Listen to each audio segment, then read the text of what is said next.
Perindustrian, Bapak Febri Henry Antoni Arif, Bapak Dirjen Industri Agro, Bapak Putu Juli Ardika, beliau akan bergabung 30 menit lagi, tapi mungkin ini kita sudah mundur, jadi kita mulai saja. Para pejabat eselon 1 Kementerian Perindustrian, Sesdijen Industri Agro yang nanti bersama dengan Pak Putu, Sesdijen Ilmate atau yang mewakili, dan Bapak Ibu seluruh eselon 2 yang ada di lingkungan Kementerian Perindustrian, Kepala Biro Humas, Sesdijen Industri Agro yang nanti bersama Sahuri, terima kasih Pak sudah hadir.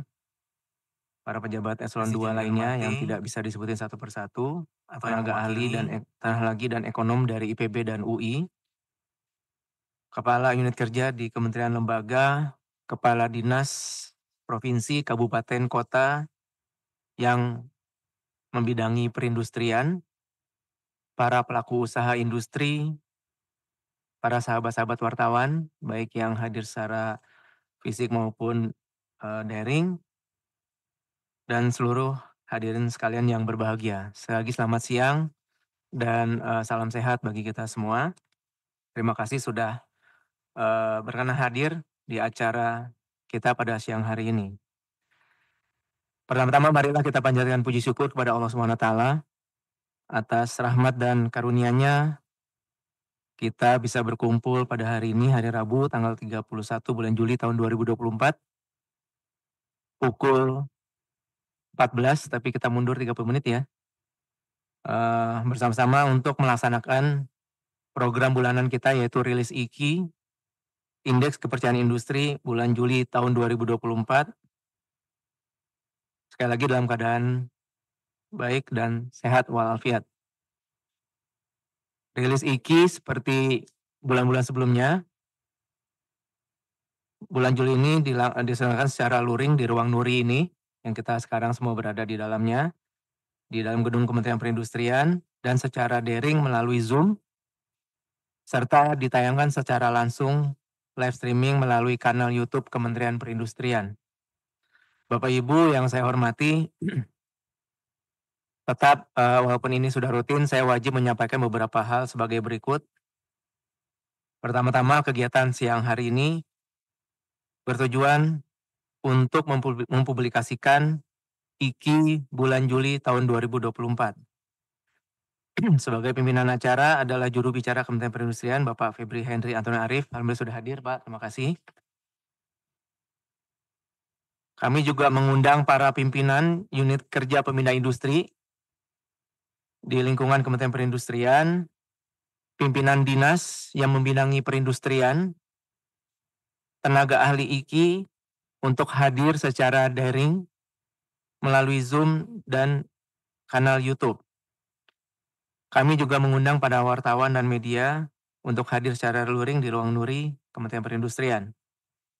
Agenda hari ini adalah pemaparan dan sekaligus rilis IKI bulan Juli 2024 oleh juru bicara Kementerian Perindustrian, yang dilanjutkan penjelasan mengenai gambaran kondisi industri pengolahan secara umum maupun beberapa secara detail.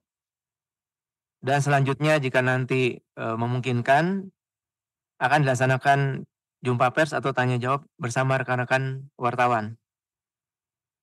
Bapak Ibu yang saya hormati,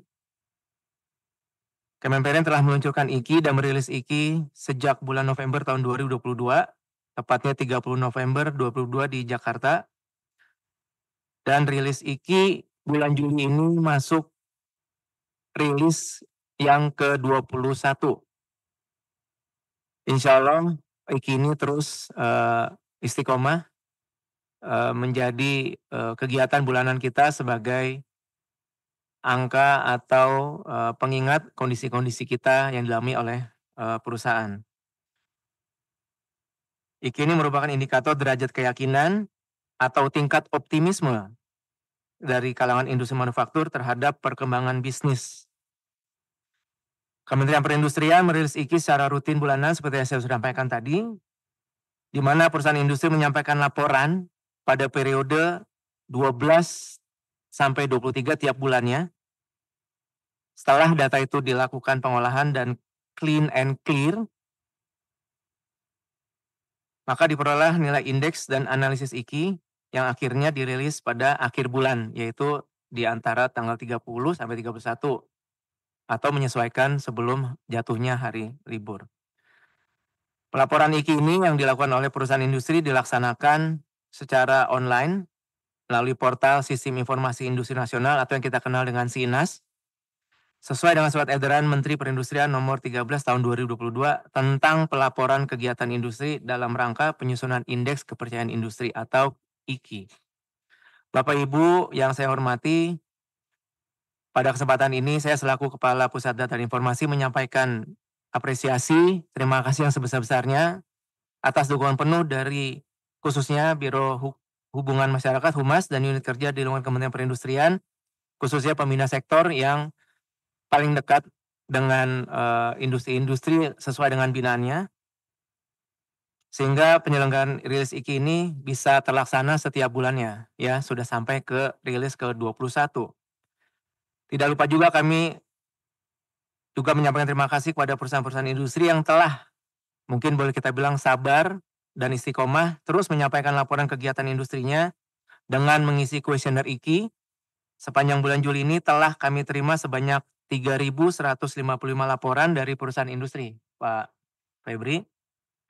Kami juga menyampaikan apresiasi kepada unit kerja pembina industri di lingkungan Kementerian Perindustrian, kemudian juga Dinas Perindustrian di tingkat provinsi maupun kabupaten kota, asosiasi, dan tentu para wartawan yang telah bekerja sama dengan kami dalam kegiatan pelaporan IKI hingga publikasi dan tindak lanjut pemanfaatan data-data IKI ini. Bapak Ibu yang saya hormati, dengan laporan yang saya sampaikan demikian, selanjutnya kami mohon kesediaan Bapak Febri Henry selaku juru bicara Kementerian Perindustrian untuk menyampaikan rilis IKI bulan Juli tahun 2024. Atas perhatian Bapak dan Ibu, kami ucapkan terima kasih. Wassalamualaikum warahmatullahi wabarakatuh. Pada Pak Febri, waktu dan tempat kami persilakan.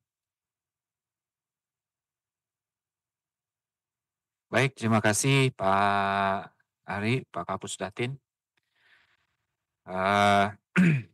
Yang terhormat Pak Sekretaris Jenderal Kementerian Perindustrian, Bapak Eko S.A. Cahyanto, dalam hal ini diwakili oleh, ini ada dua nih, oleh Pak Kapus Datin, Pak Ari, dan juga Pak Kabiro Humas, Pak Ronggo. Yang saya hormati Pak Dirjen Industri Agro, Bapak Putu Juli Ardika, dalam hal ini diwakili oleh Bu Sesdijen Agro, Ibu Yulia Astuti. Yang saya hormati Pak Kris, Sesdijen IKFT, Industri Kimia, Farmasi, dan Tekstil. Yang saya hormati Pak Ian Sibarang Tandiele, Direktur Industri Permesinan dan Alat Mesin Pertanian.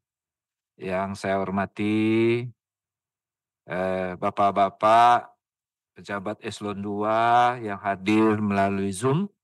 Ada Pak Emil, Ses Ijen, ada Pak Wawas, Auditor Utama Inspektur 3, Pak Wahyu Nugroho, Inspektur 1, serta Bapak Ibu dari pejabat Kementerian Perindustrian yang lainnya.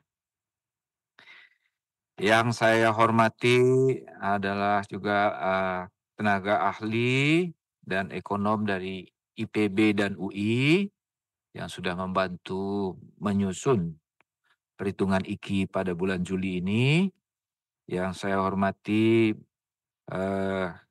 Bapak Ibu Kepala Unit Kerja di Kementerian Lembaga yang hadir baik melalui Zoom, Kepala Dinas Provinsi, Kabupaten Kota, dan yang membidangi industri, para pelaku usaha industri, dan terutama kepada kawan-kawan wartawan yang sudah hadir di ruangan ini atau juga yang hadir secara online.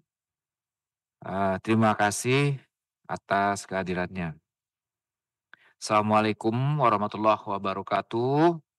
Selamat siang, salam sejahtera untuk kita semua. Om Swastiastu, Namo Buddhaya, salam kebajikan. Pertama-tama marilah kita panjatkan puji syukur kehadirat Tuhan Yang Maha Esa atas rahmat dan karunia-Nya kita diberikan kekuatan dan kesempatan sehingga pada hari ini kita dapat hadir dalam acara rilis Indeks Kepercayaan Industri bulan Juli tahun 2024 dalam keadaan sehat walafiat. Kami menyampaikan terima kasih yang sebesar-besarnya kepada pimpinan perusahaan industri yang telah menyampaikan laporan kegiatan industrinya dengan mengisi kuesioner IKI pada bulan Juli ini.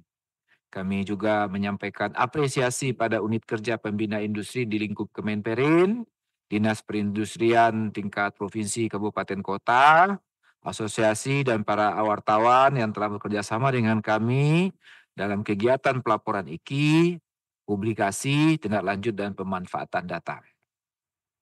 Kita mulai dari sisi demand industri manufaktur. Sisi demand A2, demand dari perekonomian global, ekspor, dan juga demand dari domestik. Untuk demand dari perekonomian global, ya, perekonomian global saat ini masih menunjukkan ketidakpastian. Meskipun ekonomi Amerika Serikat dan Eropa menunjukkan penguatan yang didukung oleh konsumsi yang kuat dan adanya stimulus fiskal di dua wilayah tersebut.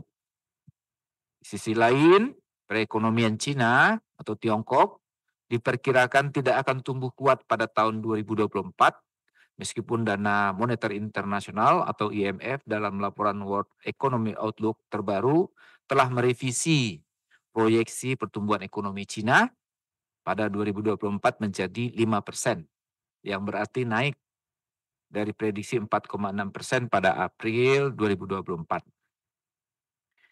Begitu juga dengan inflasi global, ya, ditandai penurunan tren inflasi pada sejumlah negara seperti Korea Selatan, Turki, dan Jerman. Inflasi Amerika Serikat juga mengalami perlambatan pada Juni 2024, yaitu turun 3% secara year on year dari sebesar 3,3% year on year pada bulan sebelumnya. Melandainya tingkat inflasi Amerika Serikat disambut positif oleh pelaku pasar seiring dengan menguatnya prospek pemangkasan level suku bunga Bank Sentral Amerika Serikat, The Fed. Pada rapat Dewan Gubernur Bank Indonesia tanggal 16 sampai 17 Juli 2024 diputuskan suku bunga BI rate tetap pada 6,25% untuk memperkuat stabilitas dan menjaga pertumbuhan dari dampak rambatan global.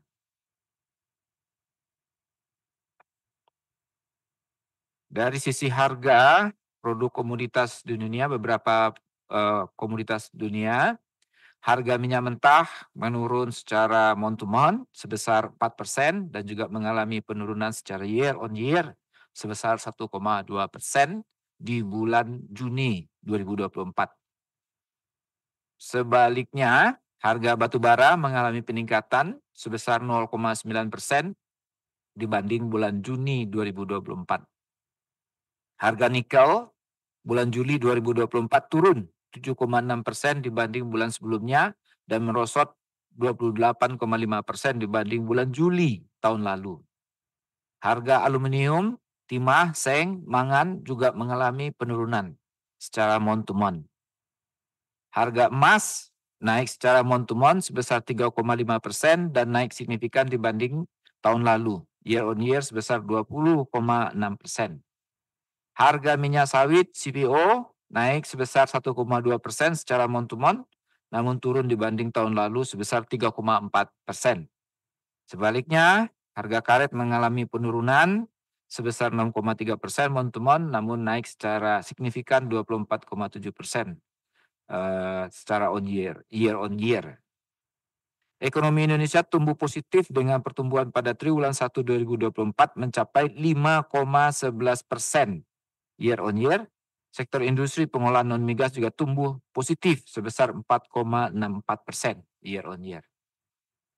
Laju pertumbuhan ekonomi didukung dengan terus meningkatnya capaian realisasi investasi pada semester 1 2024 realisasi investasi nasional mencapai 829,9 triliun rupiah, meningkat 22,3% dibanding semester yang sama pada tahun lalu.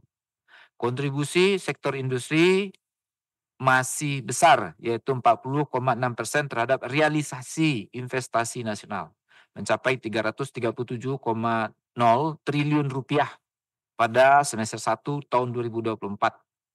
Berarti naik 24,7% dibanding semester yang sama pada tahun lalu. Begitu juga dengan daya beli masyarakat, ya, yang dicerminkan melalui indeks keyakinan konsumen. Optimisme konsumen Indonesia terhadap ekonomi Indonesia tetap kuat, yakni sebesar 100 IKK sebesar 123,3 pada bulan Juli 2024 dan sedikit melambat pada bulan Mei 2024 sebesar 125,2. Tenaga kerja sektor industri mengalami kenaikan sebesar 0,27% pada Februari 2024 yang mencapai 18,8 juta orang, naik dari 18,83 juta orang pada periode yang sama tahun sebelumnya. Untuk ekspor, ekspor industri pengolahan non-migas mencapai 16,1 miliar US dollar pada Juni 2024 mengalami penurunan sebesar 1,7% month to month. Namun sebaliknya, secara volume mengalami peningkatan 11,0% dibanding bulan sebelumnya, menjadi 11,6 juta persen. Impor golongan penggunaan barang menurun.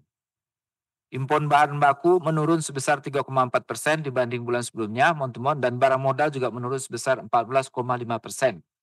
Sedangkan barang konsumsi mengalami peningkatan sebesar 2,5%. Nilai tukar rupiah terhadap dolar Amerika Serikat bergerak fluktuatif sepanjang Juli 2024, membaik 0,4% dibanding rata-rata kurs bulan Juli 2024.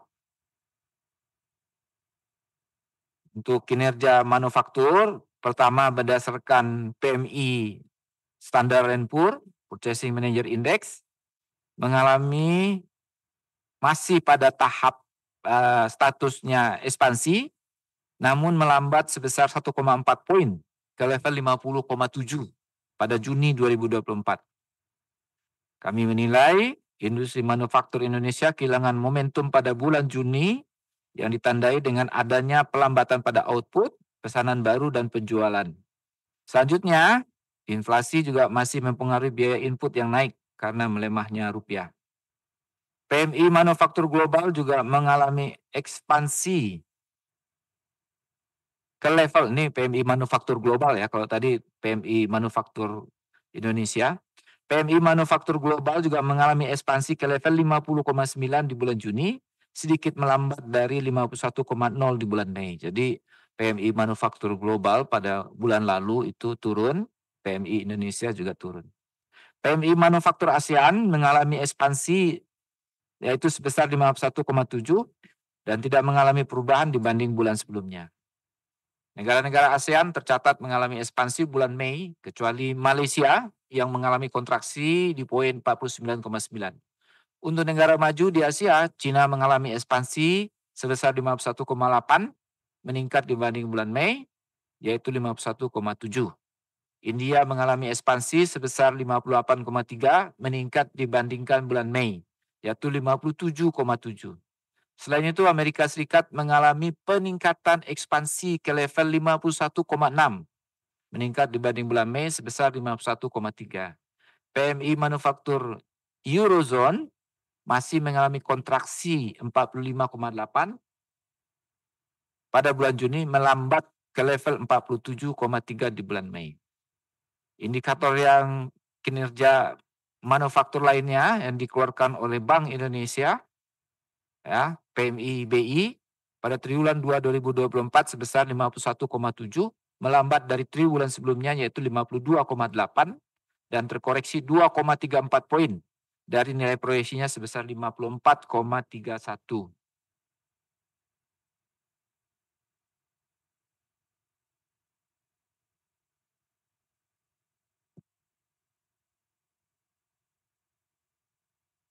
Kinerja ekspansi terjadi pada hampir semua komponen pembentuk PMIBI kecuali total karyawan yang berada pada fase kontraksi.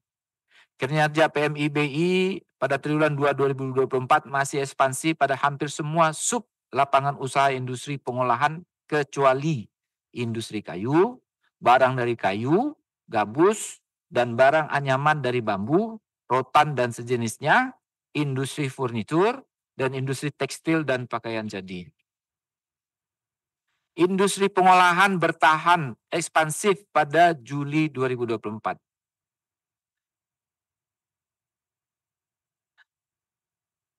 Bapak Ibu sekalian, seperti yang kita lihat, IKI pada bulan Juli tahun 2024 bernilai 52,4. Itu artinya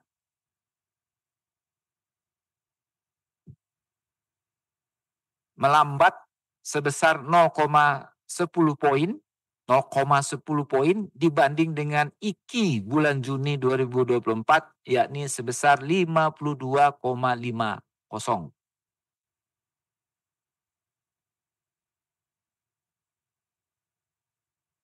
Kalau dibandingkan pada IKI bulan Juli tahun yang lalu sebesar 53,1, maka IKI bulan Juli 2024 mengalami penurunan sebesar 0,91 poin. Dari 23 subsektor industri pengolahan yang dianalisis, terdapat 3 subsektor yang mengalami kontraksi, yakni kontribusi, terdapat 3 subsektor yang mengalami kontraksi, di mana kontribusi 3 subsektor yang mengalami, ini.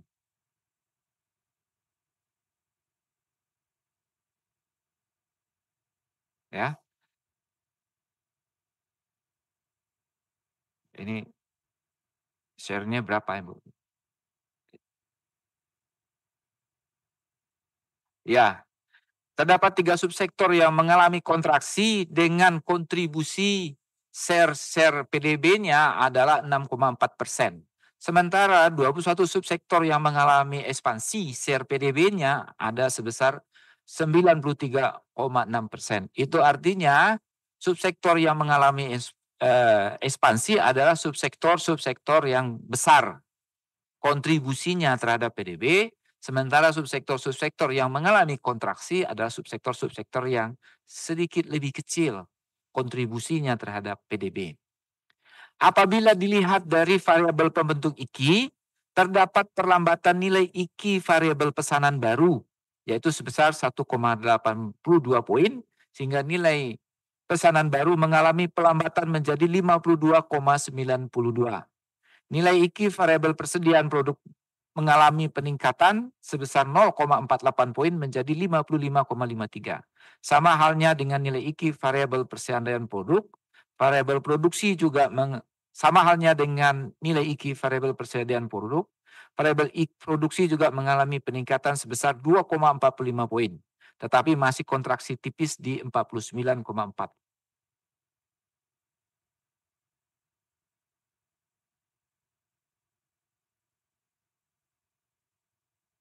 Secara umum, kegiatan usaha industri pengolahan di bulan Juli 2024 meningkat 1,2%. Tadi yang kontraksi, ya, belum. Coba yang kontraksi tadi, Pak, balik ke slide selanjutnya. Subsektor yang industri yang mengalami kontraksi,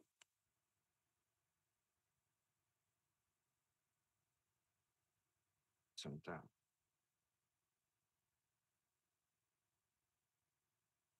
Tadi belum disebutkan. Hah? Gimana?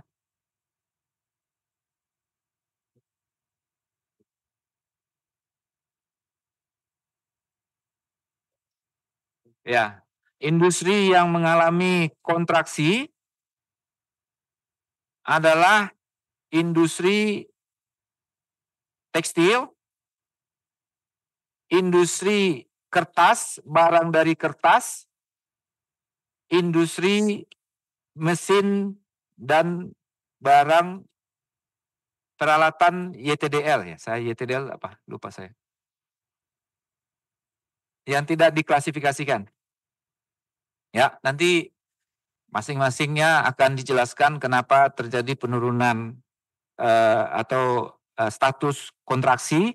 Untuk industri tekstil nanti Pak Kris, Sesdijen IKFT, untuk industri kertas, barang di kertas Ibu Sesdijen industri agro, dan untuk industri mesin dan YTDL oleh Pak Yan Sibarani. Secara umum, kegiatan usaha industri pengolahan di bulan Juli 2024 meningkat 1,2%. Persentase responden yang menjawab kondisi usahanya meningkat dan stabil meningkat dari 75,4% menjadi 76,6%. Tetapi kondisi kegiatan usaha ini lebih rendah dari kondisi bulan Juni tahun lalu yang mencapai 77,4%.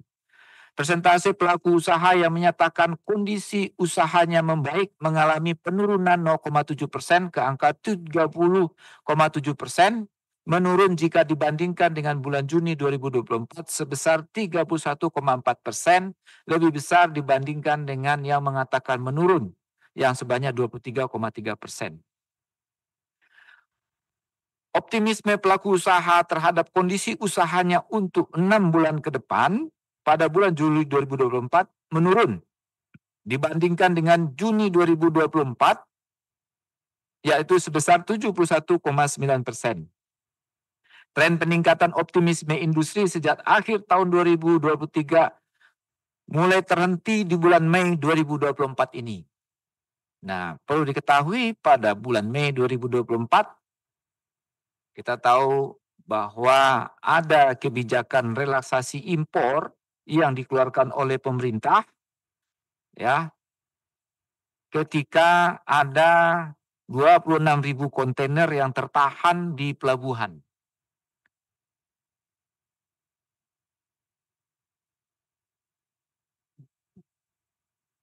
Setelah Menko Perekonomian dan Menteri Keuangan melepas kontainer tersebut, itu kami menilai bahwa IKI ada mengalami sedikit penurunan, terutama pada industri tekstil. Selanjutnya, sebanyak 22,1% pelaku usaha menyatakan kondisi usahanya stabil selama 6 bulan ke depan. Angka ini meningkat 1,1 poin dibandingkan dengan angka bulan sebelumnya. Terakhir, persentase pesimisme pandangan pelaku usaha terhadap kondisi 6 bulan ke depan sebesar 6,0%, kembali meningkat setelah terus turun sejak bulan Desember tahun lalu. Perlu ditambahkan informasi untuk kawan-kawan media, ada 3 subsektor yang mengalami peningkatan persentase pesimisme untuk ekspektasi usahanya untuk 6 bulan ke depan. 3 subsektor tersebut adalah industri tekstil, industri mesin dan YTDL, dan terakhir adalah KBLI 30. KBLI 30 itu adalah subsektor sebentar. Bukan.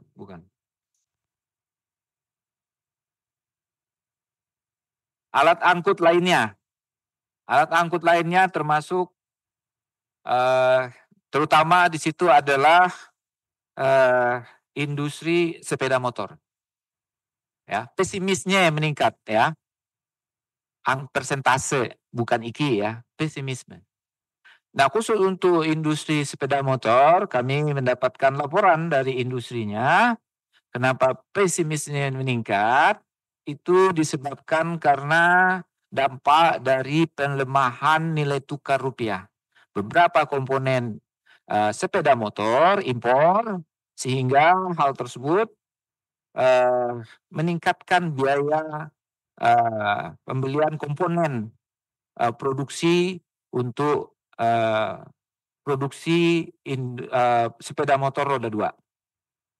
Itu yang bisa saya sampaikan, terima kasih. Mungkin langsung nanti ditambahkan saja oleh masing-masing pembina sektor tadi tentang kenapa IKI subsektor tersebut turun dan juga mengapa pesimismenya itu naik. Demikian, terima kasih. Baik, terima kasih Pak Febri. Jadi sudah dirilis IKI-nya bulan Juli ini adalah 52,4 dan mungkin kita langsung aja pertajam dari sektor tadi yang sudah disebutkan oleh Pak Febri ada 3, tekstil, kertas lembaran kertas sama permesinan. Jadi mungkin kita mulai dari agro dulu kali ya mungkin ya. Silakan Bu Yulia, nanti dilanjutkan oleh Pak Kris sesi KFT. Sama nanti yang terakhir dari Ilmate. Silakan Bu. Baik, terima kasih Pak Ari yang saya hormatin, Pak Febri, juru bicara Kementerian Perindustrian dan seluruh rekan-rekan wartawan yang hadir pada kesempatan hari ini.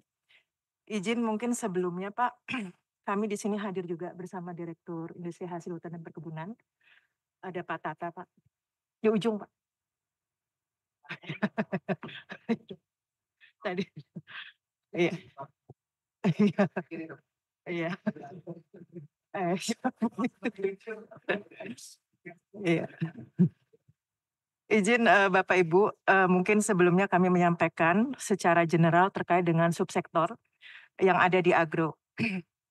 Dari 7 subsektor ini secara garis besar semua ekspansif, walaupun ada penurunan, tapi tetap dalam kategori ekspansif, kecuali industri kertas dan barang dari kertas.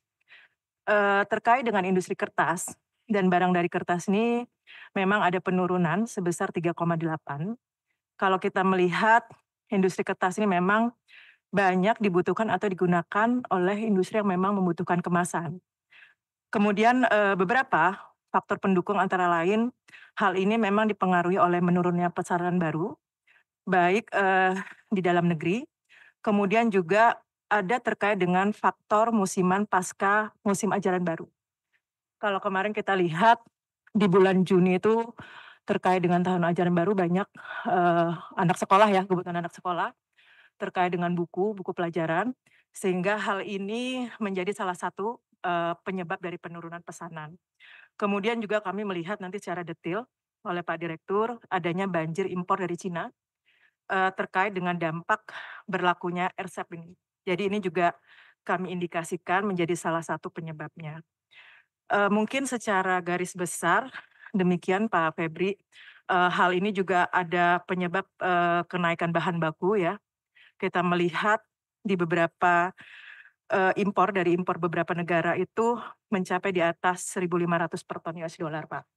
Ini juga menjadi salah satu faktor pendorong turunnya atau kontraksinya untuk industri kertas dan barang dari kertas. Mungkin secara detail, Pak Direktur jika diizinkan, Pak. Silakan Pak Direktur IHP. Terima kasih yang kami hormati Pak Staf Khusus Menteri, Ibu Bapak Pejabat Tinggi Pratama, menindaklanjuti dari sebagai tambahan dari apa yang disampaikan oleh Ibu Ses. Kalau kita lihat secara keseluruhan untuk kinerja di industri pulp dan kertas ini tumbuh dan baik sekarang ini, bahkan dalam waktu dekat juga akan ada investasi-investasi baru yang akan muncul tambahan nanti.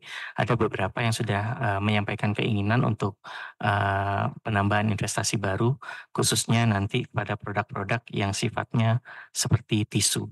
Nah, menyambung kembali pada yang disampaikan oleh Ibu Ses, kalau kita lihat dari apa yang disampaikan oleh Bapak Staf Khusus Menteri tadi, memang pesimisme untuk industri pulp dan kertas ini mengalami kenaikan.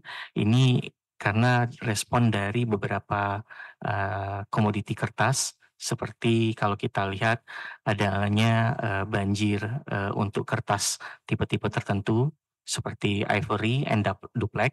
Ini yang dari luar ini tinggi dan dari dalam, sementara pemenuhan dalam negeri kita kalah bersaing dari sisi harga.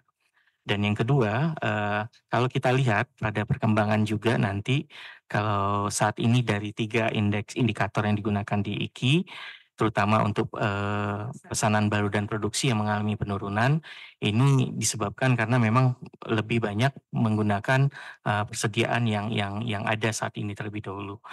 Akibatnya ya memang karena pesanan baru dan produksi pesanan baru tidak ada, akhirnya bukan tidak ada, berkurang, produksi juga berkurang. Tapi untuk pemenuhan skala dalam negeri dan luar negeri memang mereka yang digunakan adalah stok persediaan saat ini. Dan yang ketiga tadi terkait dengan pesimisme ini juga adalah salah satu yang menyebabkan adanya tingginya impor ini juga karena diduga karena adanya kerjasama kita yang meliputi untuk dengan China Regional Comprehensive Economic Partnership ini yang terkadang di kita nol tarifnya, yang ketika di Cina ini mereka fleksibel, kadang mengganti, kadang 0, kadang 5, dan ini yang membuat ini dibuktikan dari ekspor kita sampai dengan semester kedua ini, kalau kita bandingkan dengan ekspor tahun lalu di 2023 yang mencapai nilai total itu khususnya untuk Cina itu sampai 3,2 juta US dollar, 3,2 miliar US dollar, sampai saat ini hanya baru 1,1.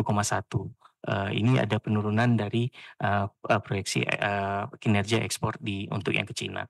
Mungkin ini yang bisa kami tambahkan Bapak Staf Khusus. Terima kasih. Assalamualaikum warahmatullahi wabarakatuh. Terima kasih. Mungkin tambah penjelasan dari Dirjen Agro. Mungkin selanjutnya mungkin Pak Kris dari KFT, silakan Pak.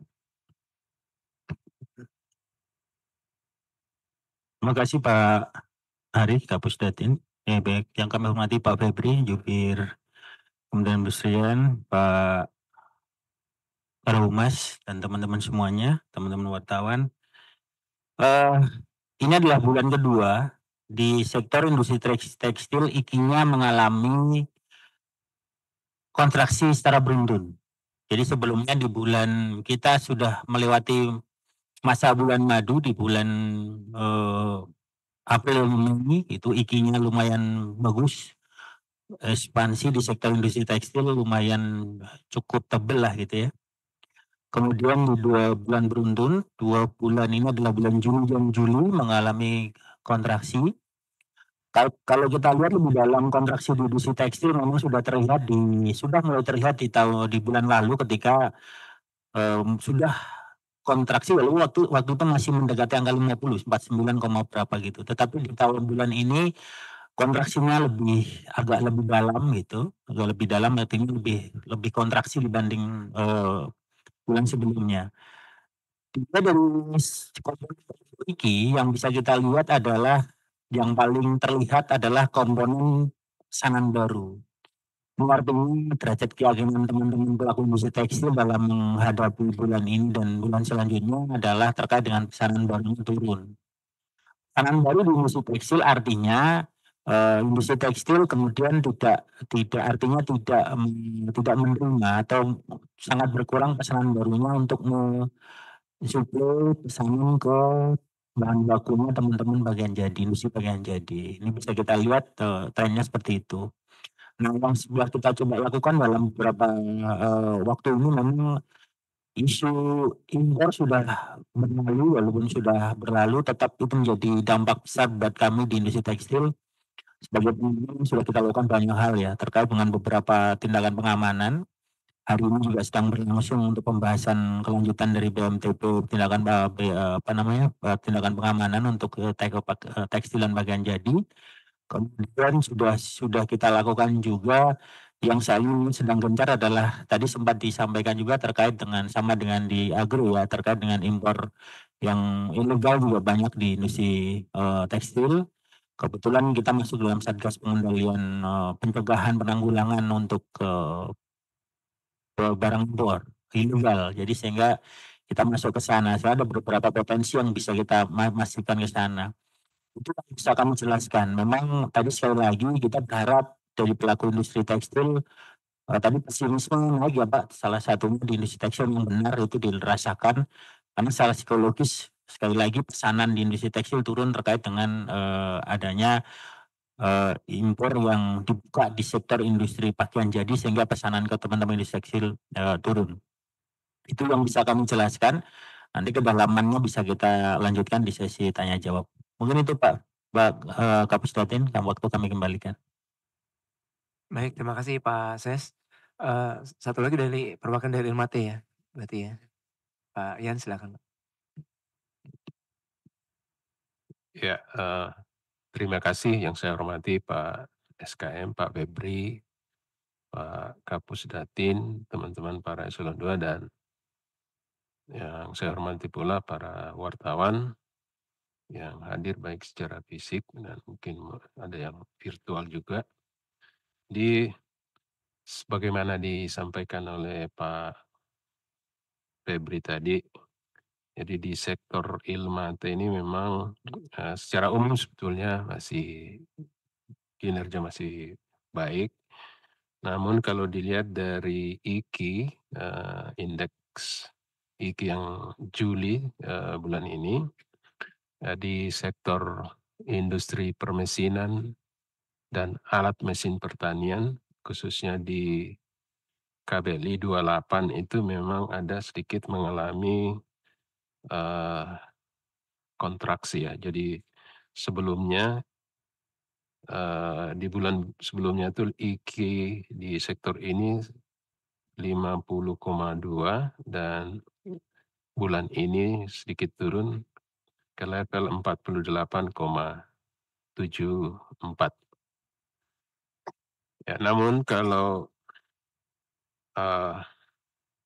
dilihat secara keseluruhan, di keseluruhan kelompok industri yang ada di industri mesin dan alat mesin pertanian ini secara umum sebetulnya masih kinerjanya masih baik. Itu tercermin dari utilisasi industri. Secara keseluruhan itu kami masih positif.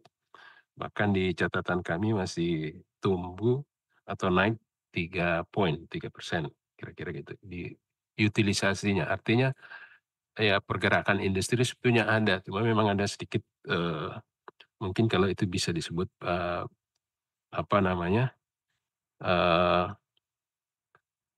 karena IKI ini kan persepsi ya, persepsi pelaku industri terhadap iklim sebetulnya, iklim bisnis ini di kedepannya kira-kira seperti apa. Jadi kami melihat kalau berdasarkan hasil pemetaan itu ada faktor yang sedikit terkoreksi itu adalah di faktor pesanan. Nah, saya kira ini sangat wajar Bapak Ibu sekalian karena industri KBLI 28 itu lebih banyak yang paling berat di situ adalah alat berat itu sendiri. Jadi peralatan yang mendukung sektor konstruksi, sektor pertambangan dan juga perkebunan. Jadi kalau di sektor hilirnya itu penggunanya di pertambangan dan perkebunan itu sedikit mengalami perlambatan atau masalah, pasti di kami juga akan ikut menanggung beban itu karena memang masih ketergantungan terhadap industri penggunanya, terutama ya di penggunanya ini kan kebanyakan lebih berbasis kepada ketergantungan terhadap pengadaan pemerintah ya. Jadi kalau di situ ada hambatan atau ada masalah, ya pasti kami juga ikut. Itu faktor yang pertama. Yang kedua, tadi juga sudah disampaikan oleh Pak Febri. Jadi karena ini persepsi, saya kira iklim yang akhir-akhir ini bisa kita ketahui semuanya, ini juga pasti memberikan rasa optimisme naik atau turun. Jadi kalau tadi dijelaskan Pak Febri itu di 2 bulan terakhir ini kita akan ada, ya semua sudah tahu lah bahwa ada sedikit masalah di relaksasi lartas ya, impor tadi sudah disampaikan, pasti juga ada pengaruhnya ke kami karena di sektor permesinan juga ada yang direlaksasi, di situ terdapat produk katup.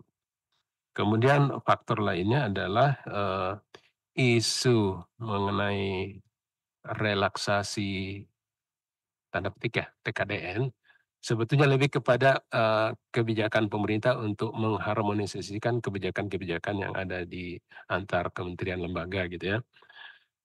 Tapi di beberapa sektor pengguna, misalnya di Alkes di kesehatan ada isu mengenai relaksasi penggunaan TKDN untuk sektor kesehatan. Jadi di sana itu ada proyek transformasi kesehatan yang menggunakan skema PHLN, pendanaan luar negeri, yang juga isunya ada relaksasi terhadap kebijakan penggunaan TKDN. Nah, saya yakin itu juga pasti memberikan satu persepsi yang yang ditangkap oleh pelaku usaha sebagai sebuah ketidakpastian ya, kira-kira gitu. Jadi mungkin mereka wait and see gitu, apa sih sebetulnya yang terjadi. Di sektor lain juga sama terjadi juga, di sektor energi ya, peralatan energi juga kasusnya sama, skemanya ada relaksasi terhadap penggunaan optimalisasi penggunaan TKDN yang kaitannya untuk pembiayaan PHLN gitu ya. PHLN itu maksudnya pinjaman hibah atau pinjaman luar negeri. Nah, ini saya sinyalir ini mungkin memberikan satu dampak berupa menurunnya optimisme para pelaku usaha terhadap sektor industri di masa yang akan datang. Nah, mungkin itu ada kaitannya dengan kinerja yang terjadi tercermin dari IKI dari sektor kami yang memang notabene sangat tergantung pada pasar dalam negeri yang didominasi untuk saat ini oleh penggunaan APBN kira-kira gitu, atau yang pembiayaan yang terkait dengan keuangan negara. Mungkin itu Pak tambahan dari saya, terima kasih. Baik, terima kasih Pak Ian.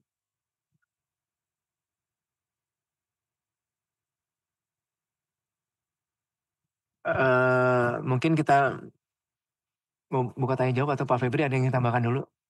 Silakan Pak. Menambahkan saja, pertama tadi dari menambahkan pernyataan dari Bu Sesdijen dan Pak Direktur terkait dengan kontraksinya industri kertas dan barang dari kertas.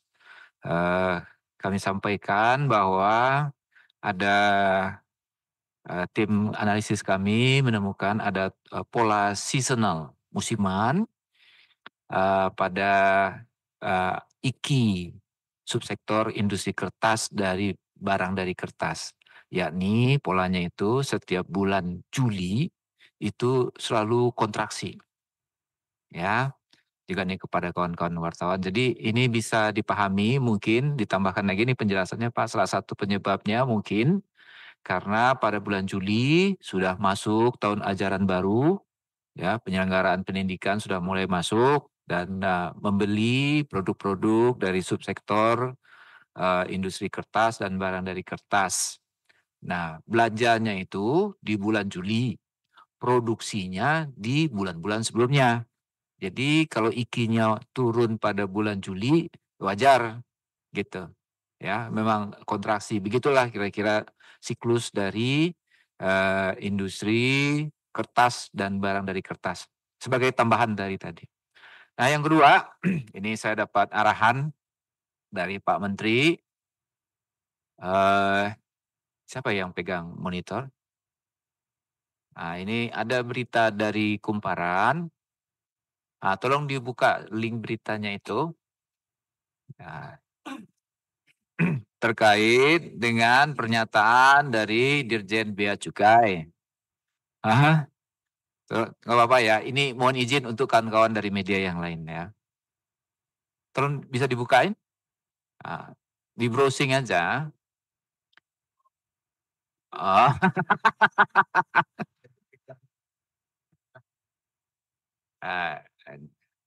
Dirjen Bea Cukai ini apa spasi tanda tambah Kemenperin. Ya, ini spasi tanda tambah Dirjen Kemenperin gitu aja. Enter. Tuh, coba klik itu. 1 jam yang lalu itu, Dirjen Bea Cukai.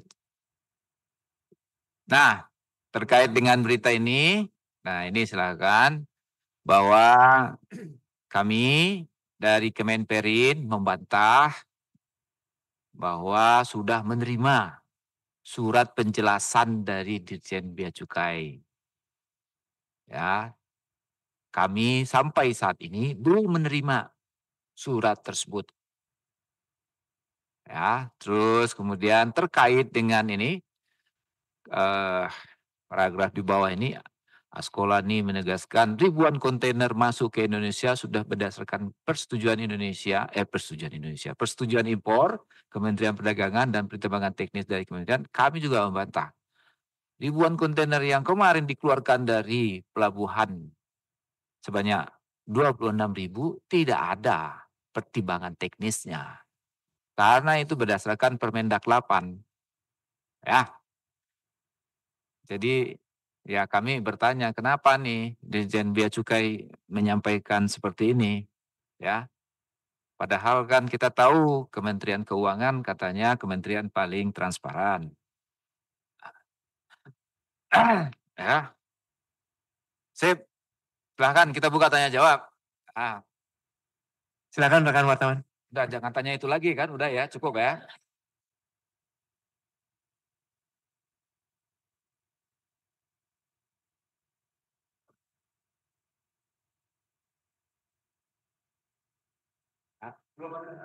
Silakan mungkin Mbak tadi dulu yang belakang dulu perempuan dulu 1, terus nanti Bapak, 1 lagi 3 yang di ujung ini. Silakan Mbak. Izin Pak, mungkin jawaban Pak Febri segera dibuat soal ini Pak, tapi sekarang mau nanya soal yang lain Pak.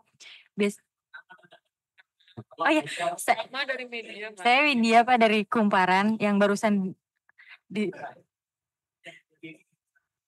izin Pak, biasanya kan ada 20 dari 23 subsektor industri pengolahan ini ada 21 yang ekspansi dan 3 yang konstruksi. Itu jadi jumlahnya 24 dong Pak. Berarti jumlahnya jadi 24 ya Pak? Oh 20 ya Pak?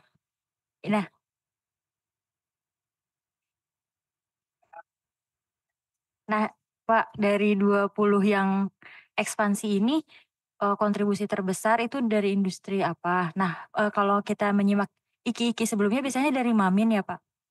Nah, tapi kita juga tahu kalau Mamin itu baru aja disahkan belait tentang pengenaan cukai untuk industri untuk makanan pengolahan yang berpemanis, terus rokok, di PP Kesehatan itu Pak. Tanggapannya seperti apa, pembatasan rokok kan, pembatasan iklannya, terus penjualannya juga 200 meter dari pusat pendidikan nggak boleh. Nah itu bagaimana dampaknya ke industri dan nantinya apakah ini sudah diinformasikan ke industri sebelumnya? Terus juga apakah ini akan menurunkan kinerja industri-industri yang ada diatur di PP Kesehatan itu? Terima kasih Pak.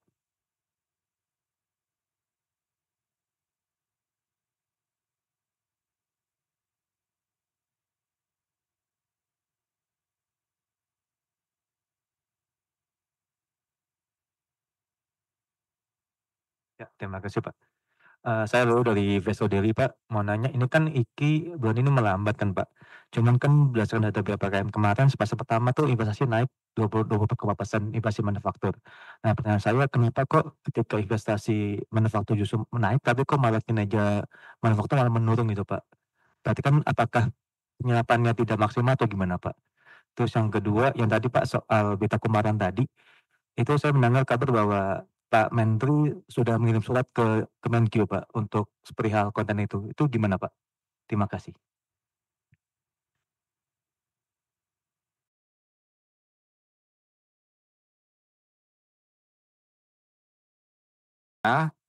IKI memang berkorelasi positif dengan investasi. Investasi memang menaik. Tapi kan yang mempengaruhi IKI itu tidak hanya investasi. Ada faktor yang lain. Misalkan kan soal permintaan domestik, ya, soal ketersediaan bahan baku, soal nilai tukar rupiah. Nah, untuk beberapa subsektor, kalau industri logam kan kalau sekarang kita lihat kan masih masih ekspansif IKI-nya, logam dasar dan atau juga barang dari logam, investasinya juga naik begitu. Jadi memang ada beberapa pengecualian, terutama itu kita lihat di subsektor. Nah, kalau IKI secara makro 23 subsektor, IKI yang secara keseluruhan yang 52,4 itu turun, itu disebabkan karena ada faktor-faktor lain selain investasi itu yang menyebabkan IKI turun. Tadi kan kami sudah sampaikan beberapa, ya. Satu misal soal masalah perekonomian global, ya, ada beberapa ekspor kita agak sedikit menurun. Terus juga di domestik, ya, di domestik kita juga pasarnya, permintaannya juga agak sedikit lebih menurun, terutama di industri tekstil, ya, industri tekstil. Terus juga tadi industri kertas, barang dari kertas, ya, dan mesin YTDL. Nah, kalau mesin YTDL tadi disampaikan oleh Pak Yan, itu kan misalnya kalau industri alat berat, mungkin di industri perkebunan atau pertambangan, itu lagi belum beli modal, belum beli alat berat atau di sektor konstruksi gitu. Atau juga ini kalau soal pesimisme di industri mesin YTDL itu sepertinya apa Alkes, ya kan tadi juga ada program pinjaman luar negeri ya, proyek yang sehingga ada minta relaksasi TKDN. Nah, itu membuat pesimisme di industri, kawan-kawan di industri Alkes itu agak sedikit meningkat pesimismenya itu. Ya, meskipun itu sudah belum diputuskan kan ya Pak ya, atau sudah mulai diputuskan soal relaksasi TKDN di itu.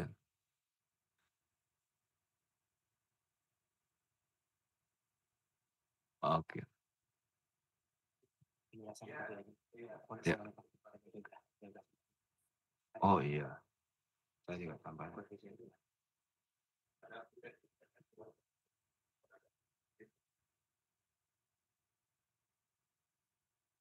Oke, terus jadi faktor-faktor ini, faktor-faktor yang mempengaruhi naik turunnya IKI itu, pertama bahan baku ya, terutama harga gas untuk industri. Yang kedua misalnya kebijakan pengamanan pasar dalam negeri, kemudian inflasi, ada juga soal suku bunga, soal nilai tukar rupiah. Nah, kemarin kami tim IKI, tim Indeks Kepercayaan Industri sudah mengexercise data IKI, ya, melihat korelasi IKI. Nah, ini ya, korelasi IKI dengan beberapa variabel seperti harga gas dunia dengan PMI Standard & Poor. Nah, dari dua itu variabel itu kita lihat IKI dengan standar PMI Standard & Poor itu korelasinya positif. Ya, jadi kalau IKI-nya naik cenderung ya, bukan nanti kawan-kawan lihat pada bulan ini IKI-nya naik tapi PMI-nya turun. Nggak bisa begitu karena ini analisis korelasinya untuk makro. Kalau terhadap harga gas dunia, korelasinya negatif.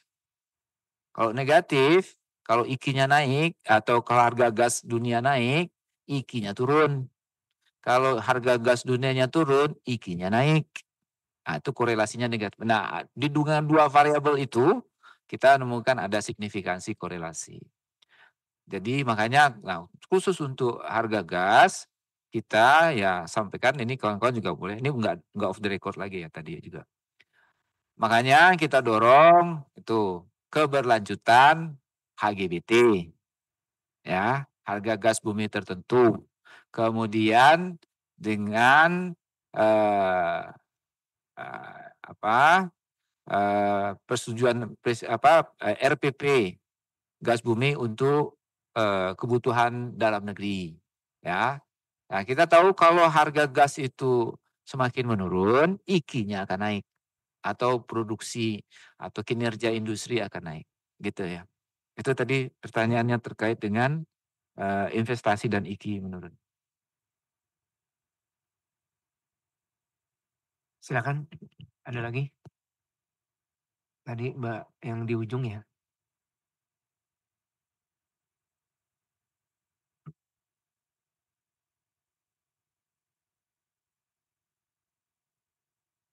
Cukup? Pemanis ya? Sama rokok ilegal tadi kan ada yang tanya. Ya punya beliau semua nih. Iya, Rokok. bro. Karena industri makanan yang paling tinggi. Silakan. Baik, terima kasih Pak Ari dan Pak Febri. Khususnya terkait GGL, Pak. Memang di Undang-Undang Kesehatan yang baru itu terkait dengan ketentuan pengendalian konsumsi gula, garam, dan lemak itu, kalau tidak salah di pasal 194 dan 1195 itu Pak, memang tidak langsung berlaku. Tapi berlakunya adalah terhitung setelah 2 tahun, terhitung sejak penetapan batas maksimal kandungan gula dan garam dan lemak. Jadi nggak langsung. Jadi sudah itu ditetapkan, baru itu diberlakukan GGL-nya. Seperti itu. Jadi tidak langsung. Dan pada saat pembahasan ini pun kita selalu melibatkan industri, Pak. Terkait kandungan ini, kemudian kemasan itu ya Pak ya, kemasan-kemasan itu juga melibatkan industri. Seperti itu Pak. Rokok.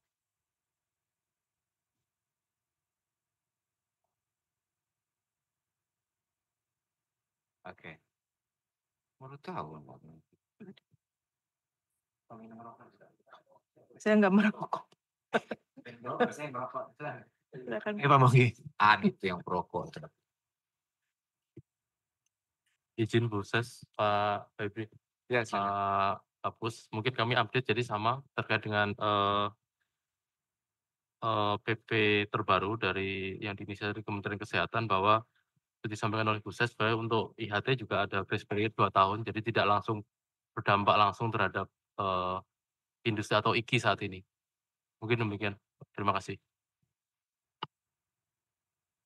Terima kasih Bu Ses, Pak Mogi. Ada lagi mungkin? Ada lagi?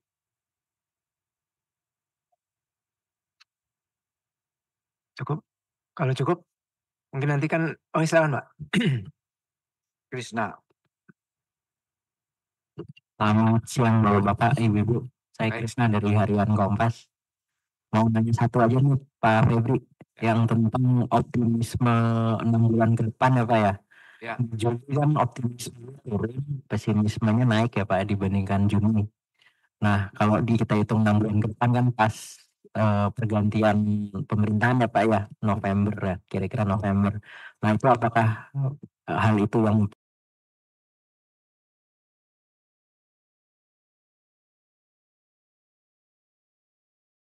kepastian atau seperti apa sih Pak yang membuat optimisme itu turun, pesimismenya naik? Itu aja Pak, makasih.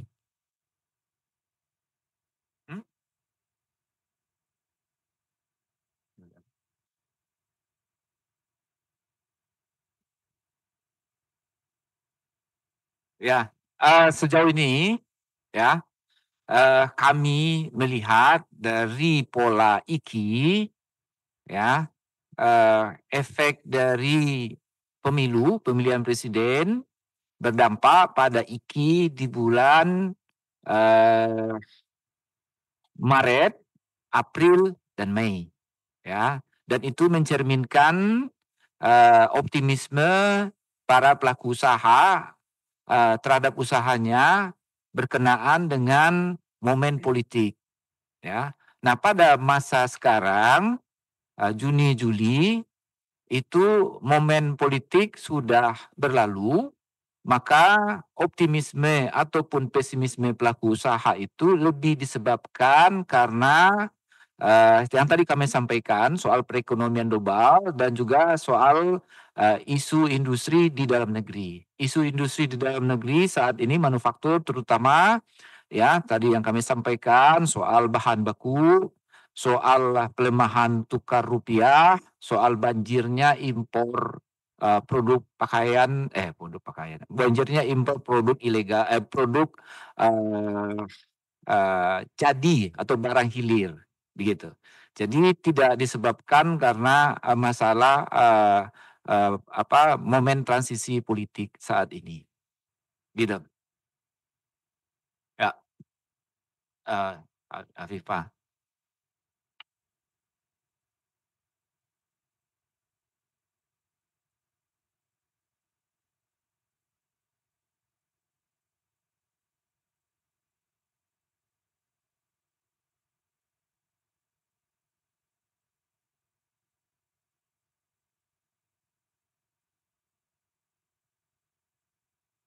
Ya, jadi sejauh ini memang perkembangan isu pelabuhan masuk barang impor adalah yang seperti kawan ketahui pertemuan antara Menteri Perindustrian Bapak Agus Gumiwang Kartasasmita dengan Bapak Menteri Perdagangan Bapak Zulkifli Hasan.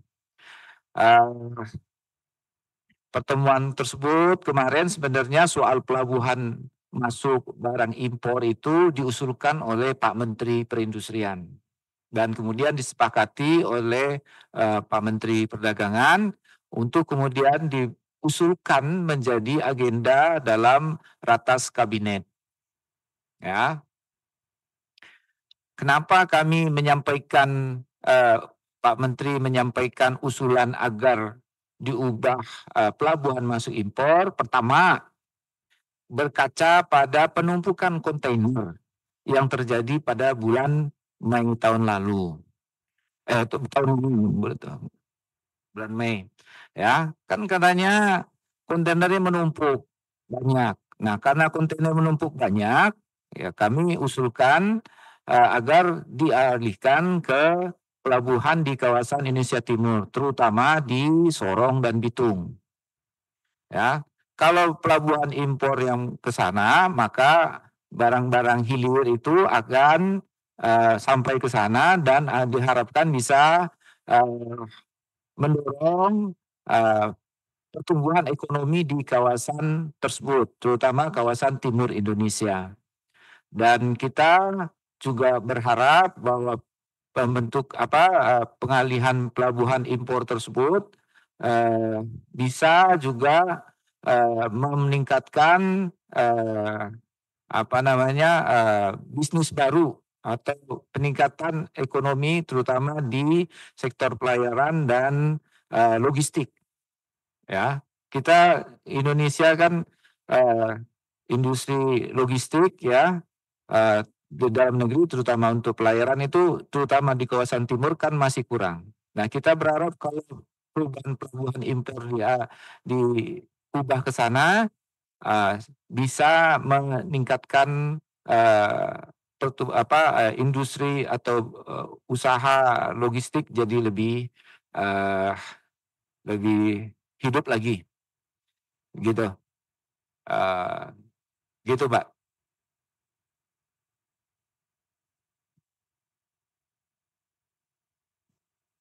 Sementara kami masih berfokus pada 7 komoditas itu dan terutama pada barang hilir, ya, barang hilir.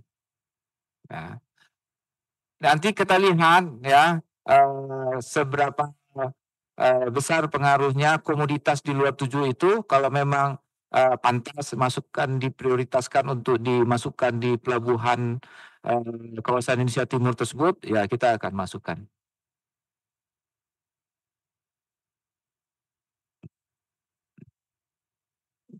Kalau itu produk hilir, ya tidak akan ada dampak negatifnya terhadap industri, malah ada dampak positifnya.